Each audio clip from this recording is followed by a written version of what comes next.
நான் இருக்க மாட்டேன் சார். என்னமா? நான் வீட்டுக்கு போறேன் sir. Please come out and take. பத்திரம் போயிட்டாங்க. மனது வலியேவா ஆனியன் என்ற சொல்லுக்குள் அடங்காதே. நான் போறேன்னு சொன்னதுக்கும் நான் உங்ககிட்ட மன்னிப்பு கேட்கிறேன். விஜய் சேதுபதி சார் கிட்ட மன்னிப்பு கேட்கிறேன். இந்த நேரத்தை அழணும்னு நினைச்சீங்க, கண்ணீர் வரல.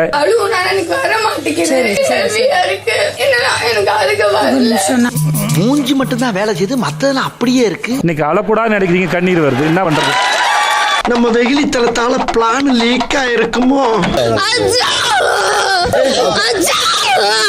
வணக்கம் my dear zonemates, welcome to Shafi zone. நான் உங்க ஷஃபி. அண்ட் இன்னைக்கு நம்ம பார்க்க போறது பிக் பாஸ் சீசன் 9 உடைய டே 62 அண்ட் எபிசோட் 63 ஓட ரிவ்யூ தான். சாட்டர்டே எபிசோட்ஸ் வழக்கம் போல விஜய் சேதுபதி என்ட்ரியோட தான் எபிசோடே ஸ்டார்ட் ஆச்சு. அண்ட் உள்ள வந்த உடனே விஜய் சேதுபதி ஆடியன்ஸை பார்த்து இந்த வாரம் எப்படி இருந்துச்சு அப்படின்னு தான் கேட்டாப்ல. எப்படி இந்த வாரம் முழுக்க உள்ள இருக்கிற கண்டஸ்டன்ஸ் எல்லாருமே மாறி மாறி கைமேன் கத்தி கத்தி சண்டை போட்டுட்டு இருந்தாங்களோ, அதே மாதிரி ஆடியன்ஸும் மாறிட்டாங்க போல இருக்கு. எல்லாம் ஒன்னா சேர்ந்து கத்தி கத்தி கழுவி ஊத்த ஆரம்பிச்சிட்டாங்க. சரி ரைட் போதும் நீங்க சொல்றதெல்லாம் எனக்கு புரியுது. பட் இருந்தாலும் நம்ம ஃப்ரைடே எபிசோட பார்த்துட்டு அதுக்கப்புறமா பேசிடலாம் அப்படின்னு சொல்லிட்டு இப்போ ஆடியன்ஸோட சேர்ந்து ஸ்டேஜிலே நின்று அப்படியே ஃப்ரைடே எபிசோட பார்க்க ஆரம்பிக்கிறாரு. இரவு 8:20. வழக்கமாகவே இந்த வீக்லி எபிசோட் 5 நாள் கொஞ்சம் சுமாராக தான் போகும். ஆனால் வீக்கெண்ட் எபிசோட்ல விஜய் சேதுபதி யூரோப்பில், அதுலயும் குறிப்பா சாட்டர்டே எபிசோட்ல மட்டும் என்ன பண்ணாருன்னா, அவங்க யாரையும் பேச விடாம இவர் மட்டுமே ஒவ்வொருத்தரையா எஞ்சி நிக்க வச்சு நல்லா கிளின்னு கிழிச்சு விடுவார். நல்லா நாக்க புடுங்குற மாதிரி கேள்வி எல்லாம் கேட்டு விடுவாப்ல. அதை பார்க்கும் போதாச்சும் நம்மளுக்கு கொஞ்சம் திருப்தியா இருக்கும் அப்படிங்கிற மாதிரி தான் பார்த்துக்கிட்டு இருந்தோம். அதுலயும் குறிப்பா இந்த வாரம் முழுக்க பல பேர் பல கேஸை வாங்கி வச்சிருந்தாங்க. அதுல முக்கியமா ஒரு 4 கேஸ் எடுத்து டிஸ்கஸ் பண்ணியிருந்தா கூட இன்னைக்கு சாட்டர்டே எபிசோட் பார்க்கறதுக்கு ஓரளவுக்கு சுவாரஸ்யமா இருந்துச்சு அப்படிங்கிற மாதிரி சொல்லிட்டு போயிருக்கலாம். ஆனா எங்களுக்கு முக்கியம் விக்ரமுடைய அந்த பக்கெட் பிரச்சனை. அதை பத்தி தான் பேசுவோம், அதை பத்தி மட்டும்தான் பேசுவோம் அப்படிங்கிற பேர்ல அதை மட்டுமே ஒரு எபிசோடா எடுத்து டிஸ்கஸ் பண்ணிருக்காங்க.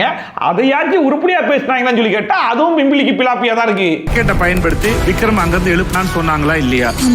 நினைச்சதொன்னு நடந்ததொன்னு. இன்னைக்கு ஃப்ரைடே எபிசோட ஸ்டார்ட் பண்ணும்போதே மறுபடியும் விக்ரம் அதே பக்கெட் மேட்டரை எடுத்து வந்து வியானா கிட்ட பேச ஆரம்பிக்கிறாப்ல. அப்ப அந்த மனுஷன் என்ன சொல்றாருன்னா, இங்க பாரு, நீ என்கிட்ட சாரி கேட்க மாட்டேன்னு தெரியும், பட் இருந்தாலும் என்ன சொல்றேனோ அதை மட்டும் நீ கேட்டுக்கோ அப்படிங்கிற மாதிரி தான் சொல்லி ஆரம்பிச்சாப்ல.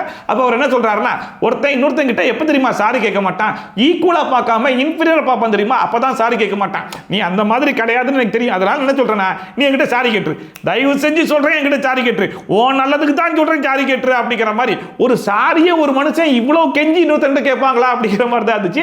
தயவு செய்து சாரி கேட்டு, நான் ஓ நல்லதுக்காக சொல்றேன். அந்த கடைசியா என்ன சொல்றாருன்னா, இங்க பாரு, உன்கிட்ட பேசுறதுக்கு விருப்பம் இல்லை, இருந்தாலும் சொல்றேன் அப்படிங்கிற மாதிரி ஆரம்பிக்கும் போது வீணா வந்து எனக்கும் பேசுறதுக்குலாம் ஒன்றும் இல்லைங்க, பட் இருந்தாலும் நானும் சொல்றேன் ஐ எம் சாரி அப்படிங்கிற மாதிரி ஃபார்மாலிட்டி சாரி ஒன்று கேட்டுட்டு கூடவே என்ன சொல்றாங்கன்னா, நீங்க யோசிக்கிற அளவுக்குலாம் நான் யோசிக்கிறது கிடையாதுங்க, நீங்க சொல்றீங்களா மேலே கீழேன்னு, அந்த மாதிரிலாம் நான் பார்க்கவே இல்லை அப்படிங்கிற மாதிரி சொல்லும் போது விக்ரம் கேட்டாப்புல, இங்க பாரு நீ பண்ணது தப்பு தானே அப்படிங்கிற மாதிரி கேட்டா இல்லையேன்றாங்க.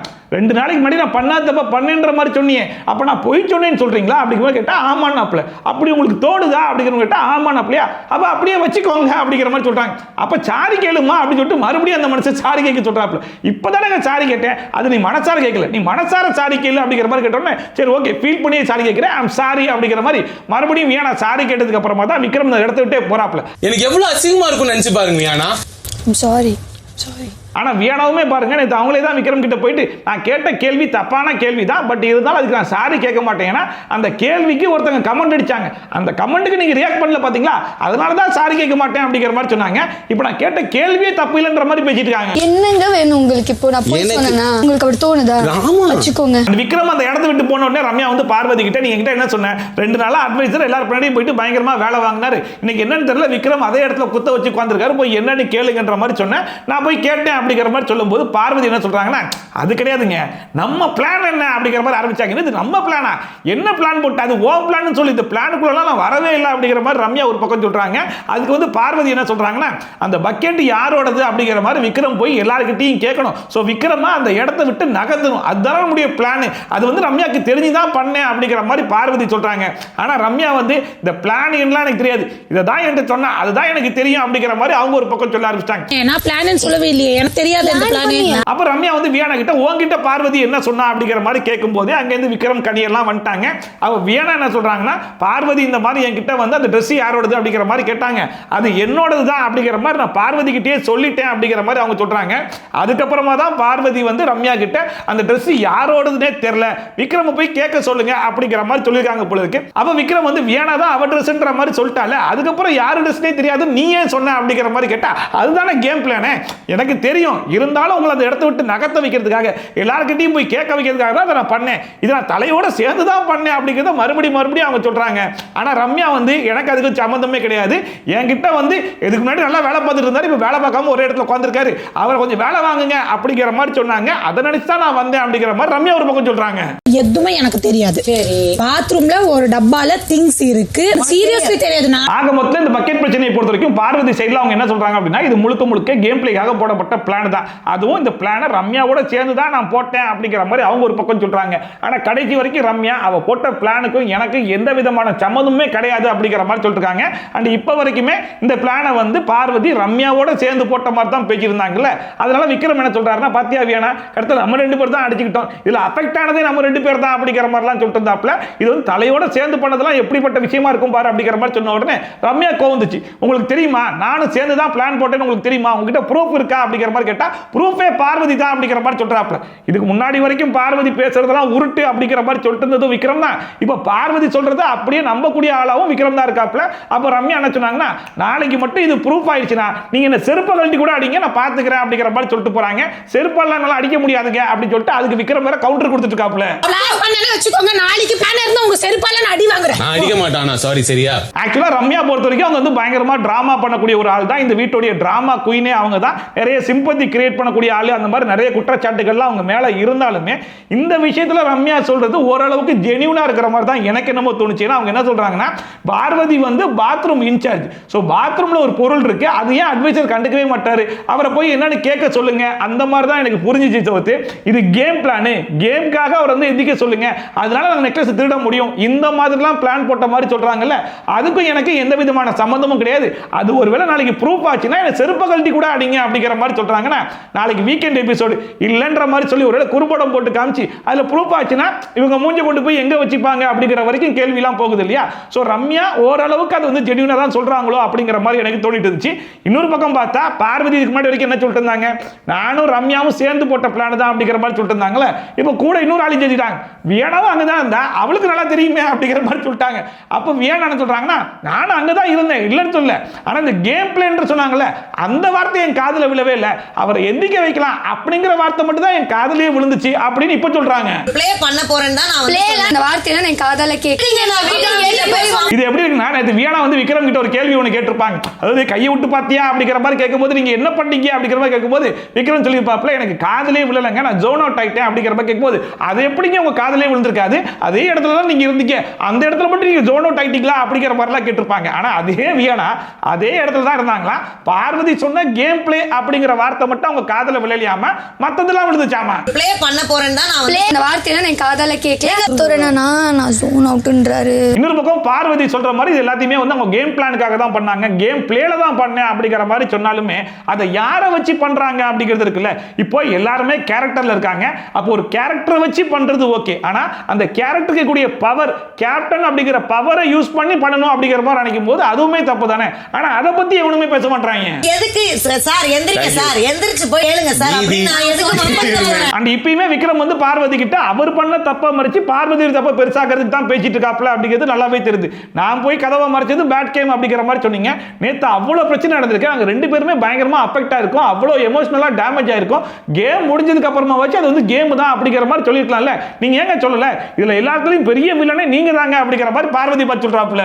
எல்லாம் ஒரு அளவுக்கு தான், நானும் இல்லனடா பெரிய villain. Thank you. And Ramya கோச்சிட்டு வெளியே போயிட்டு கெட்ட கெட்ட வார்த்தையா பேச ஆரம்பிச்சிட்டாங்க, அம்புட்டி மியூட் போட்டு விட்டாங்க. அப்புறம் ரெஸ்ட் ரூம்ல போயிட்டு அழுகுறாங்க, வெளியே வந்து எல்லாரும் என்னதான் டார்கெட் பண்றாங்க, இந்த வீட்டுல இருக்கவே எனக்கு பிடிக்கல, காசு வேணாம் ஒரு இதுவும் வேணாம், எனக்கு நான் விஜய் சேட்டு சொல்லிட்டு நான் வீட்டுக்கு கிளம்புறேன், எல்லாருமே வந்து விக்ரமுக்கு தான் சப்போர்ட் பண்றாங்க அப்படிங்கிற மாதிரிலாம் பேசிட்டு இருக்கும்போது சபரி ஏதோ சொல்ல வந்தாப்ல, நிப்பாட்டு அப்படிங்கிற மாதிரி என்னன்னு தெரியல. சபரி இந்த வீட்டுல பேச வந்தா மட்டும் எல்லாரும் உடனே ஆஃப் பண்ணி விட்டுறாங்க. எப்படி விக்ரமுக்கு சப்போர்ட் பண்ணி பேசாங்க தெரியுமா? இல்ல ஒரு நிமிஷம் அந்த பிளான் உனக்கு அண்ட் வியானாவே வாய் விட்டு மாட்டிக்கிட்டாங்களே. இவங்க எல்லாம் பேசும்போது வியானாவும் அங்கே தான் இருந்தாங்க. கேம் பிளேன்ற வார்த்தை மட்டும் தான் என் காதில் விழலியை தவிர்த்து மற்ற எல்லாமே எனக்கு தெரியதான் செய்யும் அப்படின்னு சொல்லிட்டு, அப்போ விக்ரமை எந்திக்க வைக்கிறதுக்காக தான் இதை பண்றாங்கன்றது உனக்கு தெரியுமான்னு சொல்லி கேட்டா ஆமா தெரியும் அப்படின்னு சொல்லிட்டு இப்போ வாயை திறந்து சொல்றாங்க.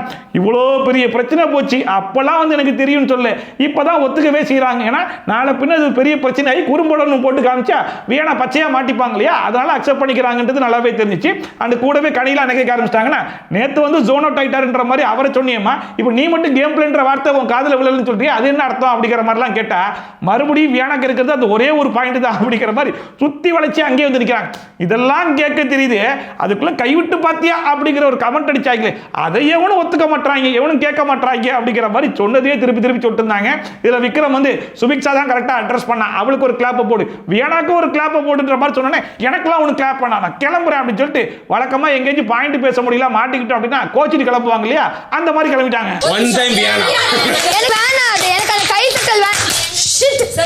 இந்த மொத்த பிரச்சனைக்குமே மூல காரணம் யாருன்னு சொல்லி கேட்டீங்கன்னா அந்த விஷப்பாட்டில் பார்வதி தான். வீட்டில் இருக்கவங்க நல்லா யூஸ் பண்ணி கேம் பிளே பண்றேன், ஸ்ட்ராட்டஜி பண்றேன் அப்படிங்கிற பேர்ல எல்லாத்தையும் அடிச்சு உருள விட்டுட்டு டாஸ்க் முடிஞ்சதுக்கு அப்புறம் கூட அது பிரச்சனையா போயிட்டு இருக்கு அப்படிங்கறதெல்லாம் உட்காந்து வேடிக்கை பார்த்துட்டு கடைசியில் என்கிட்ட கேட்டாதான் நான் சொல்லுவேன் அப்படிங்கிற மாதிரி ஒரு கேம் பிளான் தான். அதை நான் மட்டும் போடல, எல்லாரோடையும் சேர்ந்து தானே போட்டேன் அப்படிங்கிற மாதிரி எல்லார் மேலேயும் பழிய வர தூக்கி போடுறாங்க.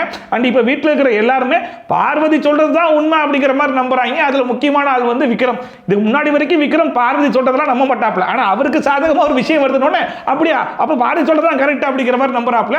இப்ப கூட பார்வதி என்ன சொல்றாரு அப்படின்னா, நீ ஒரு கேம் பிளான் ஒன்று போட்ட, அது தப்பா போய் முடிஞ்சிருச்சு, நீ பண்ணது ஒன்றும் பெரிய தப்பெல்லாம் கிடையாது, நீ பண்ணது ஒரே ஒரு தப்பு தான், நீ வந்து தலையை யூஸ் பண்ண பத்தியா அது மட்டும் தான் தப்பு, பட் என்ன இருந்தாலும் வீக்கெண்ட் எபிசோட்ல அட்ரஸ் பண்ணுவேன், நீ அங்க வந்து சொல்லிக்கோ அப்படிங்கிற மாதிரிலாம் சொல்லிட்டு அது கூடவே வந்து வியானா ஒரே கமெண்ட் போட்டு சொல்லிட்டு இருக்காங்க இல்லையா, கையை உள்ளிட்டு பார்த்தாங்கன்ற மாதிரி சொன்னாங்களே அதை நீங்க கேட்கலையே அப்படின்னு சொல்லிட்டு அந்த கமெண்ட்டை யாரு சொன்னாங்கன்றது அவங்களுக்குள்ளே ஒரு கன்ஃபியூஷனா இருக்கு போல இருக்கு. இதுல ஆதிரையா அரோராவா அப்படிங்கிற மாதிரி அவங்க ரெண்டு பேரும் யோசிச்சுக்கிட்டு அவங்க ரெண்டு பேரும் என்ன சொல்றாங்கன்னா, அப்படியே அந்த கமெண்ட்டை சொல்லியிருந்தாலும் நம்ம எப்படி சொல்லியிருப்போம் அப்படின்னா, வியானா வந்து ஏன் ட்ரெஸ்னு தெரிஞ்சுதான் கொண்டு வந்து வச்சிங்களா அப்படிங்கிற மாதிரி அவர் கேட்ட கேள்விக்கு தான் அவருக்கு எப்படிமா தெரிஞ்சிருக்கா, அவர் என்ன கையை உள்ள விட்டா பார்த்திருப்பாரு அப்படின்னு தான் கேட்டமே தவிர்த்து அவர் கையை உள்ள விட்டு தான் பார்த்தாரு அப்படின்லாம் நாங்க சொல்லவே கிடையாது. சோ யாரு சொன்னாங்கன்றத வீக்கெண்ட் எபிசோட்ல பார்த்துப்போம் அப்படிங்கிற மாதிரி விட்டாங்க. எந்தின் தெரிஞ்சு தான் எடுத்துட்டு வந்து வச்சிங்களா, ஏங்க அவர் என்ன கை விட்டா பார்த்தாரு, அந்த கொஞ்ச நேரத்துக்கு முன்னாடி வரைக்கும் வியானா வந்து பயங்கர கான்ஃபிடென்ட்டா நான் தப்பு பண்ணல, நீங்க தான் தப்பு பண்ணிருக்கீங்க, நான் போய் சொல்றேன் உங்களுக்கு தோணுதா, அப்படி தோணுச்சுன்னா நீங்க வச்சுக்கோங்க அப்படிங்கிற மாதிரிலாம் பயங்கரமா பேசிட்டு இருந்தாங்கல்ல. ஆனா அதே வியானா இவங்க டிஸ்கஸ் பண்ணும்போது அங்க தான் இருந்தேன், கேம் பிளான்ன்ற வார்த்தை தான் விழலை தவிர்த்து மற்றதெல்லாம் விழுந்துச்சுன்றத வாக்கு மூலமா கொடுத்துட்டாங்களே, கண்டிப்பா இது அவங்களுக்கே பேக் ஃபயர் ஆயிரும் அப்படிங்கிறதெல்லாம் புரிஞ்சுக்கிட்டு மறுபடியும் விக்ரம் கிட்ட வந்து நான் மொத்தமா ஒரு 3 தப்பு பண்ணிக்கிட்டேன் அப்படிங்கிற மாதிரி சொல்லிட்டாங்க. அது என்னென்ன தப்புன்னு சொல்லி கேட்டா, அவர் எந்திக்க வைக்க தான் இந்த வேலையை பார்க்கறாங்கன்றது தெரிஞ்சும் அங்க வந்து அந்த மாதிரி கேள்வியை நான் கேட்டிருக்க கூடாது, அதுவும் முதல் தப்பு அப்படிங்கிற மாதிரி சொல்லிட்டாங்க.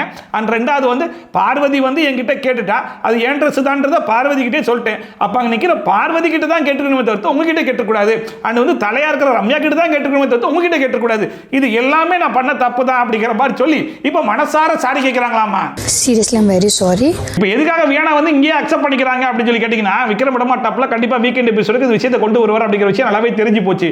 அங்க போய் திட்டு வாங்கி அக்செப்ட் பண்ணிக்கிறதுக்கு பேசாம இங்கேயே அக்செப்ட் பண்ணிட்டு போயிருவோம் அப்படின்னு தான் பண்றாங்கன்றது நல்லாவே தெரியுது. So for that I'm really very sorry. அதோட ஃப்ரைடே எபிசோடு முடிஞ்சு போச்சு. இந்த வாட்டி ஃப்ரைடே எபிசோட விஜய் சேது ஸ்டேஜ்லயே நின்று ஆடியன்ஸோட சேர்ந்தே பார்த்து முடிச்சாப்ல. அண்ட் கடைசியா அவர் என்ன சொல்றாருன்னா, அதுவும் ஒரு ட்ரெஸ் தானே, மற்ற ட்ரெஸ்ஸை பார்க்குற மாதிரி இன்னர் வேரியும் ஒரு ட்ரெஸ்ஸாவே பார்த்துட்டு போயிடலாமே, அதுக்கு இவ்வளவு பிரச்சனையா, அதுக்கு இவ்வளவு அட்டென்ஷனா அப்படிங்கிற மாதிரிலாம் கேட்டிருந்தாப்ல. அதாவது ஒரு சின்ன டிஃபரன்ஸ் கூடவா இருக்காது, இப்போ லிவிங் ஏரியால ஒரு 4 டிஷர்ட்டை காய போடுறதுக்கும் 4 ஜட்டியை காய போடுறதுக்கும் டிஃபரன்ஸ் இருக்காதா?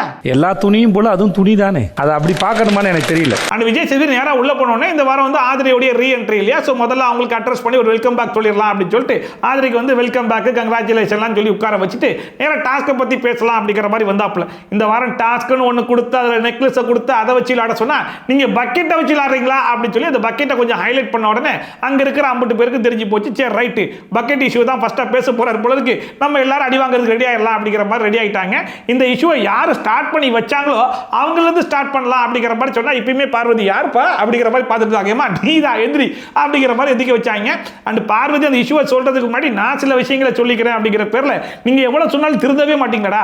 எல்லா இடத்துலயும் கத்திக்கிட்டே தான் இருப்பீங்களா? பிக் பாஸ் பேசுறதுக்குள்ள பார்வதி நீங்க அவ்வளவு அவசரமா பேசிதான் ஆகணுமா அப்படிங்கிற மாதிரி சொல்லிட்டு இதை நான் பார்வதிக்கு மட்டும் சொல்ல, வீட்டில் இருக்கிற 50 பேரும் ஒரே மாதிரி தான் இருக்கீங்க. சாவுன்னு சொன்னா அதுக்கெல்லாம் உங்களுக்கு கோவம் வருதுல அப்படின்னு சொல்லிட்டு வீணா பார்வதிக்கு அங்கேயும் ஒரு அடி ஒன்று போட்டு விட்டுட்டு அந்த கடைசியா இப்போ நான் சொல்றதெல்லாம் அப்படியே கேட்டு திருந்துற மாதிரி ரியாக்ஷன் கொடுப்பீங்களே, அடுத்த வாரமும் நீங்க இதாண்டா பண்ணுவீங்க, நீங்க திருந்ததுக்கு வாய்ப்பே இல்லை அப்படிங்கிற மாதிரி நல்லா கிளின்னு கிழிச்சு விட்டாப்ல. திரும்பி அடுத்த வாரம் இதுதான் பண்ண போறீங்க, இல்ல எந்த மாற்றம் நிகழாது. அது வரைக்கும் தான் நல்லா இருந்துச்சு. அதுக்கப்புறமா வாங்க இஷ்யூ பத்தி பேசலாம் அப்படிங்கிற மாதிரி ஆரம்பிச்சாப்ல. அப்ப பார்வதி என்ன சொன்னாங்கன்னா, அன்னைக்கு காலைல 6 மணி கோழி கொக்கரக்கோன்ற மாதிரி அதே விஷயத்த மறுபடியும் ஒப்பிக்க ஆரம்பிச்சாங்க. அதாவது விக்ரம் அதே இடத்துல உட்கார்ந்துருந்தாரு, ஸோ நெக்லஸ் எடுக்கணும்னா அவர் வெளியே போக வைக்கணும், அதனால பாத்ரூம் ஏரியாவில் ஒரு பக்கெட் இருக்கு, அந்த பக்கெட்டை போய் எடுத்து எல்லாருக்கிட்டையும் கேட்க சொல்லு அப்படிங்கிற மாதிரி ரம்யா கிட்ட சொன்னேன். அவங்க சொன்னது எப்படி இருந்துச்சுன்னா, விக்ரமை எந்திக்க வைக்கிறதுக்காக நானும் ரம்யாவும் சேர்ந்து போட்ட பிளான் தான் சார் அது அப்படிங்கிற மாதிரி சொன்னாங்க. அப்போ விஜய் சேது வந்து அந்த இடத்துல யாரெல்லாம் இருந்தா, வியனாவும் இருந்தாங்களா அப்படிங்கிற மாதிரி கேட்கும்போது, ஆமா சார் வியனாவும் அதே இடத்துல தான் இருந்தாங்க அப்படிங்கிற ஒரு கன்ஃபர்மேஷனையும் பார்வதி வந்து கொடுத்தாங்க.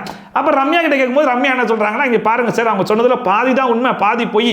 என்கிட்ட என்ன சொன்னாங்கன்னா, அவங்க வந்து பாத்ரூம் இன்சார்ஜ், பாத்ரூம்ல ஒரு பக்கெட் இருக்கு, விக்ரம் வந்து ஒரு அட்வைசரா 2 நாளா வேலை பார்த்தாப்ல, இன்னைக்கு ஒரே இடத்துல குத்துக்கள் மாதிரி உட்கார்ந்திருக்காரு, அவரை போய் அந்த பக்கெட் யாரோடதுன்னு கேட்க சொல்லுங்க அப்படிங்கிற மாதிரி தான் சொன்னாங்க அப்படிங்கிற மாதிரி சொன்ன உடனே விஜய் சேது என்ன கேட்கிறாருன்னா, விக்ரம அந்த சேரை விட்டு எந்திக்க வைக்கிறதுக்காக தான் இதை பண்றாங்கன்றது உங்களுக்கு புரிஞ்சிச்சா இல்லையா அப்படிங்கிற மாதிரி கேட்கும்போது, ஆமா சார் எனக்கு புரிஞ்சிச்சு அப்படிங்கிற மாதிரி சொன்னாங்க. அந்த சேரை விட்டு விக்ரம எதுக்காக எந்திக்க வைக்க போறாரு, அந்த சேர் வந்து பார்வதிக்கு தேவையா அப்படிங்கிற மாதிரி கேட்கும்போது, அது எனக்கு தெரியல சார், எனக்கு அதெல்லாம் புரியல சார் அப்படிங்கிற மாதிரி சொன்னாங்க. பாருமா, இந்த மாதிரி ரெண்டு பேசக்கூடாதுமா, நீ நம்ம கோவத்தில் பேசுற மாதிரி பேசுற, இது வீக்கெண்ட் எபிசோடுமா, ஏன் இந்த மாதிரிலாம் பேசுறியமா, உனக்கு பிடிக்கலன்னா வீட்டு விட்டு வெளியே போமா அப்படிங்கிற மாதிரி திட்ட ஆரம்பிச்சிட்டாப்ல. சார் உண்மையிலே எனக்கு புரியல சார் அப்படிங்கிற மாதிரி அந்த பிள்ளை எவ்வளவோ சொல்லி பார்த்துச்சு. கடைசி வரைக்கும் ஒரு திட்டிகிட்டே இருந்ததுனால, சரி போங்க சார், நான் வீட்டு விட்டு வெளியே போறேன் சார், நான் போறேன் சார், கிளம்புறேன் வீட்டுக்கு போறேன் சார் அப்படிங்கிற மாதிரி சொல்லிச்சு. சரி போறேன்னா கிளம்புமா அப்படிங்கிற மாதிரி அவரும் சொல்லிட்டு கிளம்பிட்டாரு. இருக்க மாட்டேன் சார், என்னமா நான் வீட்டுக்கு போறேன் sir, please come out and take. பத்திரம் போயிட்டாங்க. ஆக்சுவலா இந்த பிரச்சனை இல்ல, பார்வதி சொல்றது மட்டும்தான் ஒரு வாக்குமூலமா இருக்குது. பார்வதி என்ன சொல்றாங்கன்னா, இது முழுக்க முழுக்க என்னுடைய ஸ்ட்ராட்டஜி தான், இது நான் பிளான் பண்ணி தான் பண்ணேன், இந்த பிளானை நான் தனியா பண்ணல, கேப்டன் ரம்யாவோட சேர்ந்து தான் பண்ணேன், இது பிளானுங்கிறது ரம்யாக்கு தெரியும் அப்படின்னு சொல்லி அவங்க அடிச்சு சொல்றாங்க. ரம்யா ஒரு பக்கம் அது பிளான்னு எனக்கு தெரியவே தெரியாதுன்னு சொல்லிட்டு அவங்க அடிச்சிட்டு இருக்காங்க. இப்போ 2 பேர்ல யார் உண்மையை சொல்றா பொய் சொல்றா அப்படிங்கிறது எங்களுக்கும் தெரியாது ஆடியன்ஸ். ஏன்னா நீங்க 1 hour எபிசோட் அதை டெலிகாஸ்ட் பண்ணல. ஆனா இப்போ விஜய் சேதுபதி பேசுறதெல்லாம் வச்சு பார்க்கும்போது பார்வதி சொல்றது முழுக்க முழுக்க உண்மைதான், அவங்க எதுவும் பொய் சொல்லல. ஆனா ரம்யா முழுக்க முழுக்க பொய் தான் சொல்றா. இதை பிளான் பண்ணிட்டு இங்க வந்து நான் பிளானே பண்ணல, அது பிளான்ன்றதே எனக்கு தெரியாது அப்படிங்கிற மாதிரி நடிக்கிறான்ற மாதிரி தான் அட்ரஸ் பண்றாப்ல. சரி ரைட், ரம்யா சொல்றது பொய்யாவே இருந்துட்டு போட்டுமே, ஒரு குறும்படம் அதை நீங்க பார்த்து நீங்களே சொல்லுங்க அப்படிங்கிற மாதிரி போட்டு விட்டா அங்க இருக்கிற கண்டஸ்டன்ட்ஸ்க்கு, ரம்யாக்கு, ஏன் வெளிய இருக்கிற ஆடியன்ஸ் எங்களுக்குமே ஒரு கிளாரிட்டி கிடைச்சிருமா இல்லையா? ஆனா கடைசி வரைக்கும் அதை பண்ண மாட்டீங்க. பார்வதி சமைச்சதுக்கெல்லாம் குறும்படம் போட்டு காமிச்சிட்டு இருக்கீங்க. அப்படிலாம் பேசக்கூடாது, வீக்கெண்ட்ல அப்படிலாம் பேசக்கூடாது. அண்ட் இதுக்கு முன்னாடி வரைக்கும் ரம்யா ஒவ்வொரு வாரமும் நாமினேஷன்ல வந்துருவாங்க, வீக்கெண்ட் எபிசோட் வரும்போது ஆடியன்ஸ் எல்லாருமே சேர்ந்து சரி ரைட் இந்த வாரமாச்சு ரம்யா அமுச்சுட்டுவாங்க, இந்த வாரமாச்சு ரம்யா அமுச்சுட்டுவாங்கன்னு சொல்லி பார்த்தா 9 வாரம் ஆகி போச்சு. கடைசி வரைக்கும் ரம்யாவை இந்த வீட்டில் வச்சிருப்போம், டைட்டில் வின்னர் ஆக்காம விட மாட்டோம் அப்படிங்கிற மாதிரி பிக் பாஸ் டீம் அடம் பிடிச்சதை பார்த்து, என்னது நான் டைட்டில் வின்னரா, வேணாண்டா நீங்களும் அனுப்ப மாட்டீங்க, நானே கிளம்புறேன்டா அப்படிங்கிற மாதிரி ரம்யாவே முடிவெடுத்து கிளம்புன மாதிரி தான் இருந்துச்சு. சரி அப்படியாச்சும் ரம்யா வீட்டை விட்டு வெளியே வந்துருவாங்களான்னு சொல்லி பார்த்தா அதுவும் பிம்பிளிக்கு பிலாப்பி அப்படிங்கிற மாதிரி சாண்ட்ரா, திவ்யா, பிரஜன் 3 பேரும் போயிட்டு ஏன் இந்த மாதிரிலாம் பேசுற, அவர் என்ன சொல்ல வராருன்றதை முழுசா புரிஞ்சுக்கிட்டு பேசு, நீயா பேசாத, கோவப்படாத அப்படிங்கிற மாதிரிலாம் அட்வைஸ் பண்ணிருந்தாங்க. இந்த கேப்ல பாத்தீங்கன்னா டோரெல்லாம் ஓபன் பண்ணிட்டாங்க. டோரை ஓபன் பண்ண உடனே கமருதீன் பார்க்கணுமே, ஐயோ அப்பா அந்த மனுஷன் பேசுற பேச்செல்லாம் எவ்வளவு பெரிய வாய்ப்பு தெரியுமா மச்சான், இது எவ்வளவு பெரிய வாய்ப்பு தெரியுமா சுபிக்ஷா அப்படிங்கிற மாதிரி சொன்னாப்ல. அது கூட பரவாயில்ல, ஆனா கடிச்சா வார்த்தை விடக்கூடாது, இந்த இவ்வளவு பெரிய ஷோல வார்த்தை கரெக்டா பார்த்து யூஸ் பண்ணுவோம் சுபிக்ஷா, வார்த்தை எவ்வளவு முக்கியம் அப்படின்னு சொல்லிட்டு யாரும் பேசிட்டு இருக்கா? கமருதீன் பிஞ்சிரும் அப்படிங்கிறது வரல, வந்துச்சுன்னா வார்த்தையை யார் விட்டா அப்படிங்கிறது கமருதீனுக்கு தெரிஞ்சிடும். ஆனா அந்த மனுஷெல்லாம் வார்த்தையை விடுறத பத்தி பேசும்போது தான் செம காமெடியா இருந்துச்சு. ரொம்ப இம்பார்ட்டன்ட் சுபிக்ஷா, வார்த்தை ரொம்ப ரொம்ப இம்பார்ட்டன்ட். அந்த பிரச்சனை ரம்யா கிட்ட நீ பேசுனதுனால டோர்லாம் ஓபன் பண்ணிட்டாங்க, நீ தான் டிசைட் பண்ணிக்கணும் அப்படிங்கிற மாதிரி சொல்லிட்டாப்ல. சாண்ட்ரா வந்து ஒன்றும் பிரச்சனை கிடையாது, இப்போ கூட போய் சாரி கேளு அப்படிங்கிற மாதிரிலாம் சொல்லி பார்த்தாங்க. ஆனா கடைசி வரைக்கும் ரம்யா வந்து வாய்ப்பே இல்லைங்க. ஏங்க நான் என்ன பார்த்தா ரோசை கட்ட மாதிரி தான், மான கட்ட மாதிரி தான், நான் முடிவெடுத்தாங்க, அவ்வளவு ரோசமா பேச்சு வந்திருக்கேன், எப்படி அந்த வீட்டில் இருப்பேன், நான் கிளம்புறேங்க அப்படிங்கிற மாதிரி சொல்லிட்டு கிளம்புவாங்கன்னு சொல்லி பார்த்தா ஆமா இல்ல நீங்க சொல்றதும் கரெக்ட் தான், இவ்வளவு பெரிய வாய்ப்பு நான் மிஸ் பண்ணக்கூடாது, அவசரப்பட்டுட்டேன், நான் போய் சாரி கேட்கிறேன் அப்படின்னு சொல்லி ரெஸ்ட் ரூம்ல போய் அழுதுட்டுலாம் வந்து மூஞ்செல்லாம் தொடச்சிட்டு கேமரா கிட்ட போயிட்டு Bigg Boss Vijay Sethu sir உங்க 2 பேருக்கு நான் சாரி கேட்டுக்கிறேன், இதுக்கப்புறம் அப்படிப்பட்ட வார்த்தை என் வாயில இருந்தே வராது அப்படின்னு சொல்லிட்டு மன்னிப்பு கேட்டு மறுபடியும் வந்து உட்காந்துட்டாங்க. நான் போறேன்னு சொன்னதுக்கு நான் உங்ககிட்டயும் மன்னிப்பு கேட்கிறேன், விஜய் சேதுபதி சார் கிட்டயும் மன்னிப்பு கேட்கிறேன். விஜய் சேது உள்ள வந்து ரம்யா கிட்ட ஏதாச்சும் கேட்பாரா அப்படின்னு சொல்லி பார்த்தா அந்த மனுஷன் என்னமா கேம்ல கண்ணி பண்றியா அப்படிங்கிற மாதிரி கேட்டாப்ல, கண்ணி பண்றேன் சார் அப்படிங்கிற மாதிரி சொல்ல உடனே சரி ஓகேப்பா கண்ணி பண்ணு அப்படிங்கிற மாதிரி சொல்லிட்டாப்ல. விட்டாப்ல. அது கூடவே அடிக்கடி இந்த டோர்லாம் ஓப்பன் பண்ணி க்ளோஸ் பண்ண முடியாது, இதுதான் ஃபர்ஸ்ட் அண்ட் லாஸ்ட் வார்னிங் அப்படிங்கிற மாதிரி சொல்லிட்டு சரி ரைட்டுமா எல்லா கொட்டியும் அழிக்க மறுபடியும் முதல்ல இருந்து ஆரம்பிப்போம் அப்படின்னு சொல்லிட்டு இதெல்லாம் எடிட்டிங்ல போயிடும், இப்பதான் எபிசோடே ஸ்டார்ட் பண்றோம் அப்படிங்கிற மாதிரி நடத்திக்கிட்டாரா தெரியல. மறுபடியும் ஃபர்ஸ்ட்ல இருந்து ஃப்ரெஷ்ஷா சொல்லுமா அப்படிங்கிற மாதிரி பார்வதிட்ட கேட்ட உடனே பார்வதி மறுபடியும் அன்னைக்கு காலைல 6 மணி அப்படிங்கிற மாதிரி மொத்த கதையும் சொல்லி முடிச்சாங்க. அதுக்கப்புறமும் உடலையே மறுபடியும் ரம்யா கிட்ட இப்ப பார்வதி வந்து விக்ரமை எந்திக்க சொன்னது உனக்கு புரிஞ்சிச்சா இல்லையா அப்படிங்கிற மாதிரி கேட்ட உடனே ரம்யா பார்த்தாங்க, போன வாட்டி புரியலன்னு சொன்னோம் பிரச்சனை பட்டாரு, இந்த வாட்டி புரிஞ்சுதுனே சொல்லிடுவோம் அப்படின்னு சொல்லிட்டு புரிஞ்சுது சார் அப்படிங்கிற மாதிரி சொன்னாங்க. பாருமா எனக்காக சொல்லாத உண்மையை சொல்லு, உனக்கு புரிஞ்சுதா புரியலையா, உண்மையை சொல்லணும்னா எனக்கு புரியல சார் அப்படிங்கிற மாதிரி சொல்லிட்டாங்க. சரி ஓகேமா உனக்கு புரியல அதை விட்டுருங்க, நம்ம அடுத்ததுக்கு மூவ் ஆகலாம் அப்படின்னு சொல்லிட்டு என்ன வேணா சொல்லு, புரிஞ்சதா புரியலையா, உண்மையாவே எனக்கு புரியல விட்டுருங்க. அடுத்து அப்புறமா வியானா கிட்ட விக்ரம சேர விட்டு எந்திக்க வைக்கிறதுக்காக தான் இதெல்லாம் பண்ணாங்க அப்படிங்கிறது உனக்கு கேட்டுச்சா இல்லையாமா அப்படிங்கிற மாதிரி கேட்கும்போது வியானா வந்து கேட்டுச்சு சார் அப்படி சொல்லிட்டு அவங்க ரொம்ப ஓப்பனாவே அக்செப்ட் பண்ணிட்டாங்க. இல்லைன்னு சொன்னா அங்கேயும் அடிவிடுமா இல்லையா. அதுக்கப்புறமா பார்வதிட்ட கேட்டாப்ல ரம்யாட்ட கேட்டாப்ல இப்போ ரம்யா பேச வரும்போது ஏமாமா எல்லாரும் கொஞ்சம் பொறுமையா பேசுங்கம்மா, நான் எல்லாத்தையும் ஃபாலோ பண்ணுமா இல்லையா, மாறி மாறி பேசுறீங்கல்ல அப்படிங்கிற மாதிரிலாம் சுட்டுந்தார். ஃப்ரைடே எபிசோட்ல டெலிகாஸ்ட் பண்ணி ஒரு வாரம் ஃபுல்லா டெலிகாஸ்ட் பண்ணி இப்போ எல்லாரும் சொல்லி கோட்டை எல்லாத்தையும் அழிச்சு மறுபடியும் முதல்ல இருந்து ஆரம்பிச்சு அப்பயும் இவரால் ஃபாலோ பண்ண முடியலன்னா என்ன சொல்றதுனே ஒன்றும் புரியல. கடைசியில் எல்லாத்தையும் சுத்திட்டு மறுபடியும் ரம்யா கிட்ட விக்ரம சேரை விட்டு எந்திக்க சொன்னது உனக்கு புரிஞ்சிச்சா இல்லையா அப்படின்னு சொல்லிட்டு அதே கேள்விக்கு வந்திருக்கிறாப்ல. ஏ சார் இதை தானே நீங்கள் ஃபஸ்ட்டே கேட்டீங்க, அந்த பிள்ளை ஃபஸ்ட்டு புரிஞ்சிச்சு சொல்லிச்சு, உனக்காகலாம் சொல்லாதம்மா நீ உண்மையை சொல்லுனீங்க, புரியல சொல்லிச்சு, சரி அதை விட்டுறலாம் சொன்னீங்க, இப்போ மறுபடியும் அதே கேள்வியை கேட்குறீங்க, நீங்கள் என்னதான் எதிர்பார்க்குறீங்கன்னு ஒன்றும் புரியலன்னு சொல்லிட்டு கடத்தில் ரம்யா சார் எனக்கு புரிஞ்சிச்சு சார் என்னை விட்டுருங்க சார் நான் பண்ணது தப்பு தான் சார் அப்படிங்கிற மாதிரி தப்புங்கிறத அக்செப்ட் பண்ணிக்கிற வரைக்கும் விட மாட்டேன் அப்படிங்கிறதுக்காக இந்த மனுஷன் மறுபடியும் பேசினாப்ல. கடைசியா ஒரு வழியா ரம்யா புரிஞ்சுக்கிட்டு ஆமா சார் நான் பண்ணது தப்பு தான் சார் அப்படிங்கிற மாதிரி அக்செப்டே பண்ணிக்கிட்டாங்க. விக்ரம் எழுப்புறதுக்கு ஒரு கேம் ஆடலாம்னு சொல்லிருக்காங்க, அது உங்களுக்கு புரிஞ்சுதியா? விக்ரம் எழுப்புறதுக்கு ஒன்று பண்ணலாம் உள்ள வந்துக்கு. ஆனால் விஜய் சேதுபதி எதிர்பார்த்த மாதிரியே ஒரு வழியா ரம்யா வந்து தப்பு தான் அப்படிங்கிற மாதிரி அக்செப்ட் பண்ணிக்கிட்ட உடனே இதை சொல்றது கூட இவ்வளவு நேரமா, சரி ஓகேமா இதுக்கப்புறம் உங்ககிட்ட பேசி ஒரு பிரயோஜனமும் கிடையாது, நீ உட்காரமா அப்படிங்கிற மாதிரி ரம்யா உட்கார வச்சுட்டு விக்ரம் கிட்ட போனாப்ல. விக்ரம் நீங்க சொல்லுங்க அப்படிங்கிற மாதிரி சொன்னோன்னே விக்ரம் வந்து நேராவே இல்ல சார் ஏன் ட்ரெஸ்ன்னு தெரிஞ்சுதான் கொண்டு வந்து வச்சியா அப்படிங்கிற மாதிரி வேணா ஒரு வார்த்தை ஒன்று விட்டாங்க சார் சொல்லி சொன்ன உடனே வார்த்தை விட்டாங்கல்ல நீங்க உட்காருங்க வேணா நீங்க சொல்லுங்க அப்படிங்கிற மாதிரி சொன்ன வேணா விட்ட வார்த்தைக்கு எக்ஸ்பிளனேஷன் கொடுக்காம சம்பந்தமே இல்லாம இல்ல சார் அது ஏன் ட்ரெஸ் தான் அப்படிங்கிறது பார்வதிக்கு நல்லாவே தெரியும், இருந்தாலும் பார்வதி அதை சொல்லவே இல்லை சார் அப்படிங்கிற மாதிரி சொன்ன உடனே பார்வதிக்கு இருக்கிறது ஒரே ஒரு பாயிண்ட், அந்த பாயிண்ட் இங்க போட்டு விட்டாங்க சார் அதான் சார் என்னுடைய கேம் பிளேயே அப்படிங்கிற மாதிரி ஒரே ஒரு பாயிண்ட்டை வச்சுட்டு நீ எல்லா இடத்துலயும் அதே சொல்லி தப்பிச்சுக்கிட்டு இருக்கல அப்படிங்கிற மாதிரி தான் இருந்துச்சு. விக்ரம வந்து ஒரு 8 பேர்கிட்ட கேட்க வைக்கணும், அது மூலமா அவர் அந்த இடத்தை விட்டு நகருவாரு அப்படின்றது தான் சார் விஷயமே. அந்த மறுபடியுமே வேணா கிடையாது அவங்க மறுபடியும் என்ன சொல்றாங்கன்னா இல்ல சார் நான் பார்வதிட்ட ஆல்ரெடி சொல்லியிருந்தேன் அது ஏன் ட்ரெஸ் தான் அப்படின்னு சொல்லிட்டு ஸோ அதனால தான் ஏன் ட்ரெஸ் தான் தெரிஞ்சு கொண்டு வந்து வச்சிங்களா அப்படிங்கிற மாதிரி கேட்டேன் அப்படிங்கிற மாதிரி சொன்னாங்க. அப்போ பார்வதிக்கு ஓன் ட்ரெஸ்ஸான்றது தெரியும், அதனால நீ பார்வதியை பார்த்து தெரிஞ்சுதான் கொண்டு வந்து வச்சிங்களா அப்படிங்கிற மாதிரி கேட்டிருந்தா அதுல ஒரு நியாயம் இருந்திருக்கும். ஆனா நீ சம்பந்தமே இல்லாம நீ யாருகிட்ட கேட்ட அப்படிங்கிற மாதிரி கேட்டா இல்ல சார் நான் விக்ரம் கிட்ட கேட்டேன், நீ யாருகிட்ட கேட்டிருக்கணும் அப்படிங்கிற மாதிரி கேட்கும்போது இல்ல சார் பார்வதி ரம்யா கிட்ட தான் கேட்டிருக்கணும், அப்ப அது தப்பு தானான்னு சொல்லி கேட்டா ஆமா சார் தப்பு தான் அப்படிங்கிற மாதிரி உடனே அக்செப்ட் பண்ணிக்கிட்டாங்க. அதுக்கப்புறமா அந்த கையை உள்ள விட்டு பாத்தியா அப்படிங்கிற மாதிரி ஒரு கமெண்ட் வந்துச்சு இல்லையா, அந்த கமெண்ட்டை யார் பாஸ் பண்ணிருக்கான்னு சொல்லி பார்த்தா கடைசியில் அரோரா தான் பாஸ் பண்ணிருக்காங்க போல இருக்கு. அந்த கமெண்ட்டை அவங்க என்ன சென்ஸ்ல பாஸ் பண்ணிருக்காங்க அப்படின்னா வேணா கேட்டிருக்காங்க இல்லையா, அதாவது என்னோட ட்ரெஸ் தான் கொண்டு வந்து வச்சியா அப்படிங்கிற மாதிரி கேட்கும்போது அரோரா வந்து அவர் என்ன ஓன் ட்ரெஸ் தெரிஞ்சா கொண்டு வச்சாரு, அவர் என்ன கையை உள்ள விட்டா பார்த்தாரு அப்படிங்கிற மாதிரி ஆல்ரெடி சொன்னாங்க இல்லையா, அதே சென்ஸ்ல தான் அட்ரஸ் பண்ணிருக்கீங்க, அதுல இது தப்பு இல்ல அப்படிங்கிற மாதிரி சொல்லிட்டு அந்த இஷ்யூவை அப்படியே சால்வ் பண்ணிட்டாப்ல. நீ அப்படி அக்யூஸ் பண்ற அவர் எடுத்து பார்த்திருப்பாரா அப்படின்னு தெரியல. இவ்வளவுதான் அது. ஆக மொத்தத்துல வீணாக்கு இந்த பிரச்சனை இருந்தது ஒரே ஒரு பாயிண்ட் தான், அது எப்படி கையை உள்ள விட்டு பார்த்தியான்னு சொல்லி கேட்கலாம், எல்லாரும் நார்மலைஸ் பண்றீங்களா, மத்தவங்க எல்லாம் வார்த்தை விடும்போது தட்டி கேட்கறீங்களே, இப்படிப்பட்ட ஒரு அசிங்கமான கமெண்ட் விட்டுருக்காங்க, அதை விக்ரம் பார்த்து கேட்காம விட்டுட்டாரே அப்படிங்கிற மாதிரிலாம் கேட்டு இருந்தாங்க. கடைசியில் அது அந்த சென்ஸ்ல எல்லாம் கேட்கலாமா, அது ஒரு சாதாரண சென்ஸ் தான் அப்படிங்கிற மாதிரி சொல்லி சால்வ் பண்ணி விட்டதுனால அந்த ஒரு பாயிண்ட் போச்சா, அப்ப மொத்தப்பள்ளி என் மேல தானா அப்படின்னு சொல்லிட்டு வழக்கம் போல உட்கார்ந்து அழுக ஆரம்பிச்சிட்டாங்க. அதுக்குமே விஜய் சேதுபதி வீணா பார்த்து என்னமா பண்றது, உனக்கு அழுக வரணும்னு நினைக்கும் போதெல்லாம் உனக்கு கண்ணீர் வரமாட்டுது, இப்ப அழுக கூடாதுன்னு நினைக்கிற உனக்கு கண்ணீர் வருது அப்படிங்கிற மாதிரி இதுக்கு முன்னாடி பயங்கரமா கதறி கதறி அழுதாங்க, ஆனா கடைசிக்கு கண்ணீர் வரலன்னு ஐயோ என்னன்னு தெரியல கண்ணீர் வரலையே டியர்ஸே வரமாட்டுது அப்படிங்கிற மாதிரி புலம்பிட்டு இருந்தாங்கல்ல, அதை குத்தி காமிச்சிட்டு சரி ரைட் ஒரு கண்ணீருடன் பிரேக் விட்டு வரேன் அப்படின்னு சொல்லிட்டு வீணாவை களைச்சு விட்டு போயிட்டாப்ல. கண்ணீருடன் சிறிய இடைவேளைக்கு பிறகு மீண்டும் சந்திக்கிறேன் நான். அண்ட் விஜய் சேதுபதி பிரேக் விட்டு போன உடனே இந்த மொத்த பிரச்சனைக்கும் காரணமான பார்வதி நல்லா சந்தோஷமா கக்கமும் சிரிச்சிட்டு இருக்காங்க. ஆனா சம்பந்தமே இல்லாம ரம்யா ரெண்டு பேரும் உட்கார்ந்து அழுதுட்டு இருக்காங்க. என்ன கொடுமை பாருங்க அப்படிங்கிற மாதிரி தான் இருந்துச்சு. ஒரு பக்கம் பார்வதி வந்து எங்க சுத்தினாலும் அதான் சார் என்னுடைய கேம் பிளான், அதான் சார் என்னுடைய ஸ்ட்ராட்டஜி அப்படிங்கிற மாதிரி சொல்லிட்டு இருக்காங்க. அதுக்கு வந்து விஜய் சேதுபதியுமே அப்படித்தானமா ஆடி ஆகணும், அதானமா கேம் பிளான், ஒரு ஆளை நகர வச்சு தானமா ஆகணும், அப்பதானமா நெக்லஸ் எடுக்க முடியும் அப்படின்னு சொல்லிட்டு முழுக்க முழுக்க பார்வதிக்கு சப்போர்ட் பண்ணி பேசினாரு. எல்லாமே ஓகே தான், கேம் பிளானுக்காக பண்ணாங்க. ஆனா அந்த டாஸ்க்ல கொடுத்த கேரக்டரை யூஸ் பண்ணி பண்ணிருக்காங்க அப்படிங்கிற பட்சத்துல சப்போர்ட் பண்றதுல ஒரு நியாயம் இருக்கலாம். ஆனா இவங்க யாரை யூஸ் பண்ணாங்க? தலையை யூஸ் பண்றாங்க, தலையுடைய பவரை இன்ஃப்ளூயன்ஸ் பண்ணி யூஸ் பண்ணிருக்காங்க. அப்ப எப்படி பார்த்தாலும் பார்வதி சைடுலயும் மிஸ்டேக் இருக்கு தானே செய்யுது. நீ ஒரு கேரக்டரை யூஸ் பண்ணி பண்ணிருக்கலாமா, அது எப்படிமா நீ தலையை யூஸ் பண்ணி பண்ணலாம், அது மிஸ்யூஸ் பண்ற மாதிரி இல்லையா அப்படிங்கிற கேள்வி எல்லாம் கடைசி வரைக்கும் கேட்காம முழுக்க முழுக்க பார்வதி பண்ணது கரெக்ட் தான்ற மாதிரி பார்வதிக்கு சப்போர்ட் பண்ணிட்டு போயிட்டாரு.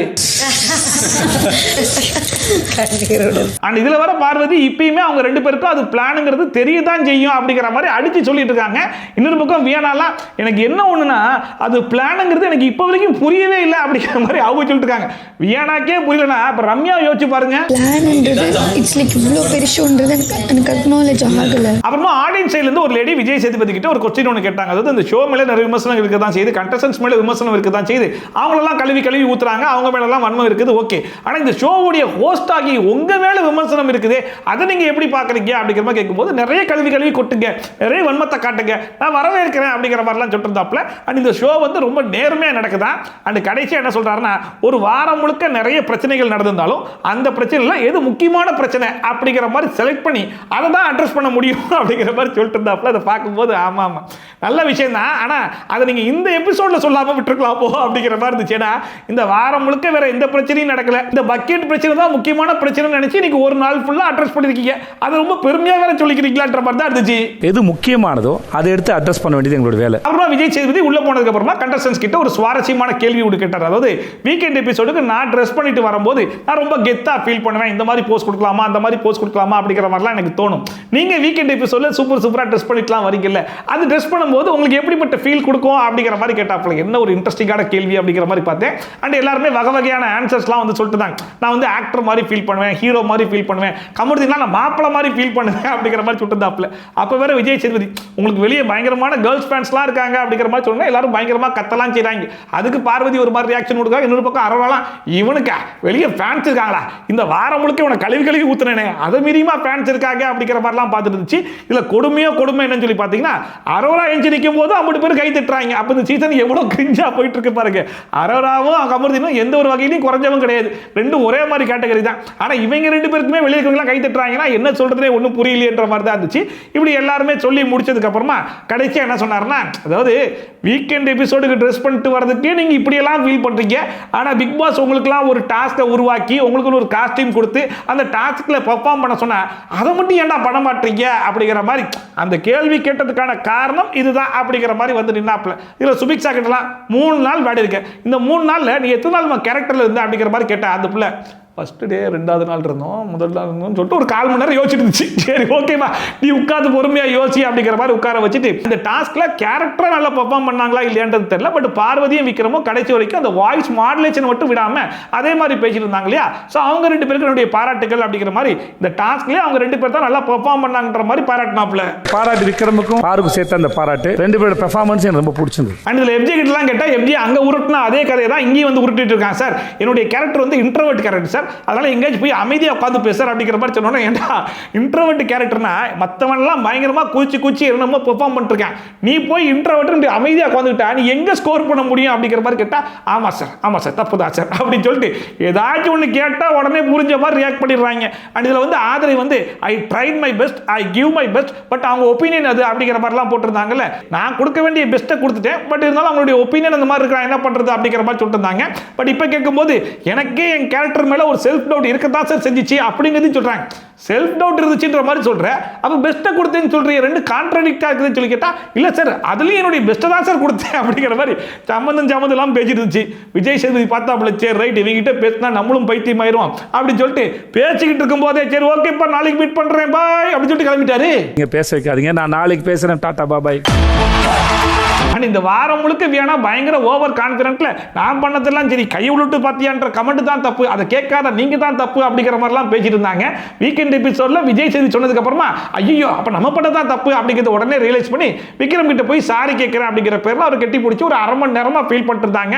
சரி ஓகே இவங்க பிரிஞ்சு வர மாட்டாங்க போல இருக்குன்னு சொல்லி பார்த்து பிக் பாஸ் எபிசோட வந்து முடிச்சு விட்டாப்ல. ஆக மொத்தத்தில் சாட்டர்டே எபிசோட்ல என்ன இருந்துச்சுன்னு சொல்லி கேட்டீங்கன்னா பிம்பிலிக்கு பிலாப்பி அப்படிங்கிற மாதிரி ஒரே ஒரு பக்கெட், அதை எடுத்து வந்து அட்லீஸ்ட் அதையாச்சும் கரெக்டாக அட்ரஸ் பண்ணாங்கன்னு சொல்லி பார்த்தா அதுவும் கிடையாது அப்படிங்கிற மாதிரி பார்வதி வாக்கு மூலமா சொன்னாங்க பாத்தீங்களா, அதை மட்டுமே எடுத்துட்டு வந்து பார்வதி தான் கரெக்ட் மற்ற எல்லாருமே தப்பு அப்படிங்கிற மாதிரி பார்வதிக்கு சப்போர்ட் பண்ணி ஒரு எபிசோடையே ஓட்டிட்டு போயிருக்காங்கன்னா இதை என்ன சொல்றதுன்னே தெரியல.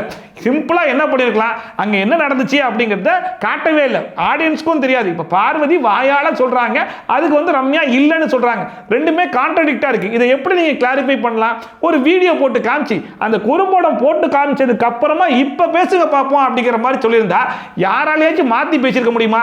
அப்படி மாத்தி பேசியிருந்தா இந்த இடத்துல யாரு சரி யாரு தப்பு அப்படிங்கறத ஆடியன்ஸே பாயிண்ட் அவுட் பண்ணி சொல்லிடுவாங்க. ஏன் உள்ள இருக்கிற கண்டஸ்டன்ட் வீடியோவே போட்டு காமிச்சிட்டாங்க, இதுக்கப்புறம் நீ என்ன பேசுறது அப்படின்னு சொல்லி நாக்க போடுகிற மாதிரி கேட்டிருப்பாங்க. சோ ஒரே ஒரு குறும்படம், அந்த குறும்படத்தை போட்டு காமிச்சிருந்தா சாட்டர்டே எபிசோட டிஆர்பி எகிருக்கும், எல்லாமே நல்லா போயிருக்குமே. ஆனா அதுவும் இல்லாம எதுவும் இல்லாம கடத்துல உப்புக்கு சப்பானே தான் நீங்க எபிசோடே வந்து முடிச்சு விட்டுருக்கீங்க. ஆக மொத்தம் நீங்க எபிசோட் எப்படி இருந்துச்சுன்னா விஜய் சேதுபதி பயங்கர பிஸி டைட் ஸ்கெட்யூல், அதனால இந்த வாரம் முழுக்க அவரால் எதையுமே பார்க்க முடியாம போயிடுச்சு. இப்போ ஃப்ரைடே எபிசோடு ஒன்று போட்டோம் பார்த்தீங்களா, அதை உட்காந்து பார்த்தார்ல, அதை வச்சு என்ன பேச முடியுமோ அதை தான் அங்கே பேசணும், அதனால பேசிட்டு போயிருக்காப்ல. கொஞ்சம் சமாளிச்சுக்கோங்க அப்படின்னு சொல்லி கேட்குற மாதிரி தான் இருக்கு. ஆனால் அதை கூட உருப்படியாக பண்ணலை அப்படிங்கிறது தான் குற்றச்சாட்டாகவே இருக்குது. இதில் வேற ரம்யா வெளியே போறேன்னு சொல்லிட்டு இருந்தாங்க, அட்லீஸ்ட் அவங்களே வெளியே அனுப்பியிருக்கலாம். ஏன்னா நீங்கள் அனுப்ப மாட்டீங்க அப்படிங்கிறது கடைசி வரைக்கும் தெரிஞ்சு போச்சு. அவங்க கடைசி வரைக்கும் கொண்டு வந்து டைட்டில் வின்னர் பதவி கொடுத்தாச்சாலும் அனுப்பிச்சு விட்டுருக்கின்ற மாதிரி தான் இருக்குது. அதில் வேற நாளைக்கு யார் எவிக்டாய் வெளியே போறா அப்படின்னு சொல்லி பார்த்தா சம்பந்தமே இல்லாமல் பிரச்சனை அனுப்பிச்சு விட்றாங்க. அதாவது அந்த மனுஷன் ஆடாத ஆட்டம் இல்லை பேசாத பேச்சில்னு சொல்லி பேசும்போது அந்த மனுஷனை உள்ள வச்சுட்டு 2 வாரமா நல்லா ஆடிட்டு இருக்காப்ல, பேரெல்லாம் கொஞ்சம் மாத்திட்டாப்ல. இப்படி நல்ல பேரா இருக்கும்போதே அந்த மனுஷனை வெளியே அனுப்பிச்சு விட்டுறலாம், பேரை கெடுத்துக்காம வெளியே வந்தாருன்ற பேராட்சி இருக்கட்டும் அப்படிங்கிறதுக்காக தான் பிரச்சனை வெளியெடுக்கிறாங்க போல அப்படிங்கிற மாதிரி தான் இருக்குது. இன்னொரு பக்கம் பிரஜன் வெளியே போனா சாண்ட்ராவுடைய உண்மை முகம், சாண்ட்ரா வந்து உட்கறதுக்கெல்லாம் போவாங்க இல்லையா, அது மூலியமா கண்டுட்டு வரும் அப்படிங்கிற மாதிரி எதிர்பார்த்து எதுவும் பண்றாங்களா அப்படிங்கிறது தெரியல. நாளைக்கு பிரஜன் வெளியே போனதுக்கு அப்புறம் தான் சாண்ட்ராவுடைய கேம் எப்படி இருக்க போகுது அப்படிங்கிறத நம்ம பொறுத்து இருந்து தான் பார்க்கணும். ஸோ அது மொத்தம் இன்னைக்கு எபிசோட் பத்தின கருத்து என்ன, பிரஜனுடைய எவிக்ஷன் பத்தி உங்களுடைய கருத்து என்ன அப்படிங்கிறத மறக்காம கமெண்ட் செக்ஷன்ல போட்டு விடுங்க. இதே மாதிரி ட்ரோல்ஸ் அண்ட் ரிவ்யூஸ்லாம் கண்டிப்பா பார்க்கணும்னா மறக்காம சப்ஸ்கிரைப் பண்ணிட்டு பக்கத்துல கூடிய பெல் ஐகான் டான் தட்டி விட்டீங்கன்னா போற வீடியோ நோட்டிஃபிகேஷன் டான் டைம்க்கு வந்து சேரும். சோ மீட் இது மாதிரி சூப்பரான வீடியோட சூப்பரான ரிவ்யூவோட சூப்பரான ட்ரோலோட வந்து சந்திக்காதன். Bye from Shafi, tata, bye bye and take care.